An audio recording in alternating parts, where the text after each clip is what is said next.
Повеќе од 1,5 милион евра неделно. Толку владата проценува дека ќе останат во џебовите на граѓаните со новата даночна интервенција. Премиерот Мицкоски тврди дека намалувањето на ДДВ-то кај горивата од 18 на 10% е робусна мерка, која директно ќе ги намали цените на бензинските пумпи за околу 6 до 7 денари за литар.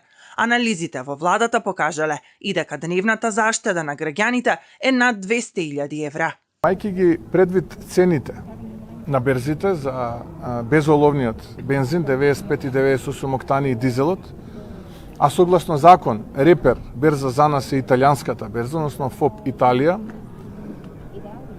на место ни спорака таму, дојдовме до заклучок дека доколку би интервенирале во акцизите, тогаш намалувањето за бензините, безоловниот 95 и 98 октански ќе беше 1 денар по литар, а за дизелот ќе беше 2 денара по литар.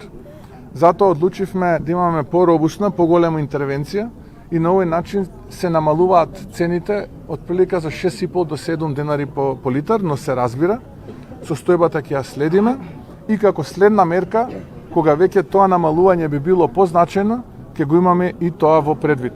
И додека власта ги пресметува дневните заштеди, опозицијата бара порадикални потези: намалување на ДДВ-то на горивата на 5%, намалување на акцизите за 4 денари, 0% ДДВ на основните продукти и преполовување на цените на батарините. Половичната мерка на Мицкоски нема да го спречи растот на цените. Граѓаните ќе плаќаат уште поскапо гориво, а цените на храната ќе продолжат да растат. За доцнетата реакција на владата, граѓаните ги чини скапо, над 4,5 милиони евра веќе се платени за гориво, а во меѓувреме се активираше спиралата на поскапување на храната. Денес веќе гледаме дека маслото за јадење е над 100 денари, јајцата над 300 денари, а цените на овошјето и зеленчукот постојано растат и веќе се над 100 денари за килограм.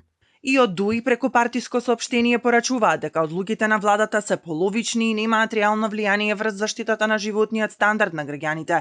Повеќе од 2 недели граѓаните и бизнисите плаќаат висока цена за институционална неактивност, трошејќи милиони евра поради доцнењето на владата. Бараме регулаторна комисија за енергетика веднаш да го измени правилникот за утврдување на цените на нафтените деривати, наместо неделно цените да се коригираат на секои 2 дена. Само така ќе се спречи дополнително финансиско оптоварување на граѓаните во период кога се очекува стабилизација на глобалните пазари и отсуство на ескалации на Блискиот Исток. Во меѓувреме од регулаторната комисија за енергетика соопштија дека со најновите измени на правилникот донесени денеска, комисијата возможува покрај редовните одлуки што се носат секој понеделник да може да свикуваат и воредни седници во текот на неделата, доколку има промени во даноците, таксите или другите давачки што директно влијаат врз малопродажните цени.